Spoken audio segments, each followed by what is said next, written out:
ఇంకెన్నాళ్ళు రెంటింట్లో ఉంటాం? సొంత ఇంటి కలను నెరవేర్చుకుందాం. Suman TV biggest property expo October 18th, 19th HSCC Novotel Hyderabad. ఇప్పుడే ఫ్రీ ఎంట్రీ కోసం కాల్ చేయండి. కానీ ఆయనకు కూడా రివెంజ్, మీరు కాళేశ్వరం అన్నారు కాబట్టి నేను ఎత్తుతున్నాను. ఆయనకు కూడా రివెంజ్ తీర్చుకోవాలని ఉంది, కానీ కేవలం బీజేపీ సపోర్ట్ తో బీఆర్ఎస్ నాయకులను టచ్ చేయలేకపోతున్నారు రేవంత్ రెడ్డి గారు. ఒకటి, ఇంకొకటి కాళేశ్వరం ఏదైతే చెప్పారో అది ఈరోజు సిబిఐకి ఇవ్వడం జరిగిపోయింది. సో సిబిఐకి ఇచ్చారు అంటే కేసీఆర్ గారు సేఫ్ అని అర్థం. ఎందుకు అంతేనా? అంటే సిబిఐ మీద నమ్మకం లేదు ఎవరికి? సార్ ఒక మాట అనే మాట వినిపిస్తుంది కదా బయట. సార్ ఒక మాట చెప్తా. రేవంత్ రెడ్డి గారు చేస్తేనేమో రేవంత్ రెడ్డి గారు అధికారులను పోలీసు వాళ్ళని పెట్టి దౌర్జన్యం చేస్తున్నాను మళ్ళీ అదే నాయకులు అంటున్నారు. సిబిఐకి ఇస్తేనేమో రేవంత్ రెడ్డి గారు సిబిఐకి ఇచ్చిండ్రు కేసీఆర్ ని సేవ్ చేస్తాను, కానీ మీరే అంటారు. మరి ఎట్లా నడిపించాలి ఇప్పుడు? సార్ బయట జనాలు ఇంకొకటి అండి, ఇప్పుడు కేటీఆర్ సాయంత్రం అరెస్ట్, పొద్దున అరెస్ట్ అయిపోయింది, బేడీలు వేసేస్తున్నారని ఫుల్ ప్రచారం చేశారు. ఏంది ఫోన్ ట్యాంపరింగ్ కేసు ఒకటి, కార్ ఈ రేసింగ్, ఈ రెండిట్లలో. కానీ చివరికి ఏమైపోయింది?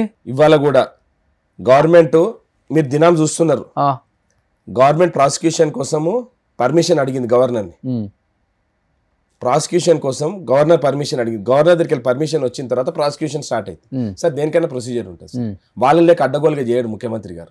తప్పు చేస్తే శిక్ష పడుతుంది డెఫినెట్ గా ఎవరికైనా సరే. సార్ కాళేశ్వరం కూలిపోయింది, తప్పు అది కరెక్టా కాదా? ప్రజలకు కనిపిస్తుంది కూలిపోయిందని. నేషనల్ డ్యామ్ సేఫ్టీ అథారిటీ వాళ్ళు ఒక రిపోర్ట్ ఇచ్చిండ్రు కాళేశ్వరం అసలు డిజైనింగే తప్పు ఉన్నదని. సో అది ఎవరు చేయాలి సార్? ఇప్పుడు ఎన్డీఎస్ఏ వాళ్ళు రిపోర్ట్ ఇచ్చినప్పుడు ఇదంతా ఒకసారి ఒక ఘోష్ కమిషన్ ఏర్పాటు చేసిండ్రు. ఘోష్ కమిషన్, ఘోష్ గారు ఒక సుప్రీంకోర్టు మాజీ రిటైర్డ్ జడ్జి. ఆయన ఒక ఫైండింగ్ ఇచ్చిండ్రు. ఆ ఫైండింగ్ని తీసుకుపోయి నేను సిబిఐ ఎంక్వైరీ చేస్తున్నానని చెప్పి, ఎందుకంటే కిషన్ రెడ్డి గారు ఛాలెంజ్ చేసిండు ముఖ్యమంత్రి గారికి, 48 గంటలల్లో మీరు లెటర్ రాసిన 48 గంటలల్లో సిబిఐ ఎంక్వైరీ చేపిస్తా అన్నాడు. 2 నెలలు అయింది. మొన్న వచ్చి వాళ్ళు ఫస్ట్ ప్రాథమిక మేము స్టార్ట్ చేస్తామని చెప్పింది. కిషన్ రెడ్డి గారు ఎందుకు మాట్లాడతలేరు సార్? అంటే కిషన్ రెడ్డి గారు టిఆర్ఎస్ ఒకటే బయట జరుగుతున్న ప్రచారం వాస్తవం కదా సార్? వాళ్ళిద్దరు ఒకటే. ఇప్పుడు మేము చేయాల్సిన దర్యాప్తు అంతా చేసి సిబిఐకి అప్పగించినాము.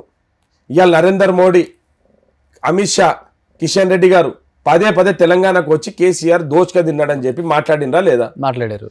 ఇవాళ మేము మొత్తం ఎంక్వైరీ చేసి సిబిఐకి ఇచ్చినాం. ఇప్పుడు వాళ్ళ సిబిఐ వాళ్ళ చేతులు ఉంది కదా, ఇప్పుడు న్యాయం చేయమని చెప్పండి.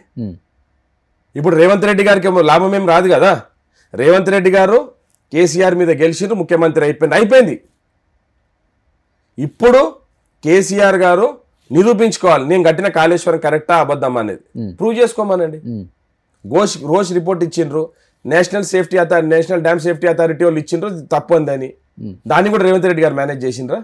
మేము సిట్ ఎంక్వైరీ చేసినామో, లేకపోతేనేమో సిబిసిఐడి ఎంక్వైరీ చేసినామో, లేకపోతే ఏదైనా చేస్తేనేమో రేవంత్ రెడ్డి గారు కక్ష సాధింపు చర్యలు చేసింది అంటారు. ఇవాళ ఈ కార్ రేసింగ్ లోనేమో ఏసీబీ వాళ్ళు చేస్తుంటే రేవంత్ రెడ్డి అనే వ్యవస్థను పట్టుకొని మమ్మల్ని సతాయిస్తుందని చెప్పిండ్రు.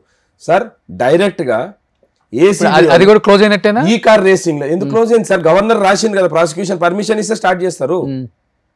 ఈ కార్ రేసింగ్ లో అవకతవకలు జరిగినాయి అన్నారు. ఈ కార్ రేసింగ్ లో వాళ్ళకి ఆ సంస్థకు లాస్ వచ్చిందని వాళ్ళ అరవింద్ కుమార్ గారే స్టేట్మెంట్ ఇచ్చిండ్రు. అప్పుడు principal secretary without cabinet approval KTR గారు ఫండ్ డైవర్ట్ చేయమని చెప్పిండు, మేము రిలీజ్ చేసినాం వాళ్ళకని. చేయొచ్చా సార్ అట్లా?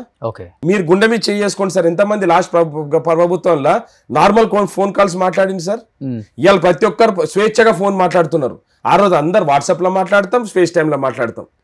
ఎందుకంటే ప్రతి ఒక్కరు ఎంతమంది ఫోన్ ఇప్పుడు మీ మంత్రుల ఫోన్లు కూడా ట్యాప్ చేస్తున్నారు అనేది ఉంది కదా సార్. కంప్లైంట్ ఇవ్వమనండి, ఎంక్వైరీ చేయమని చెప్పండి.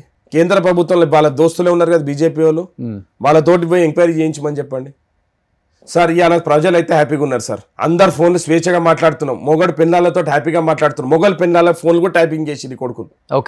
సుమన్ టీవీలో మీ పర్సనల్ అండ్ బిజినెస్ ప్రమోషన్స్ కోసం కింది నెంబర్ కి కాంటాక్ట్ చేయండి.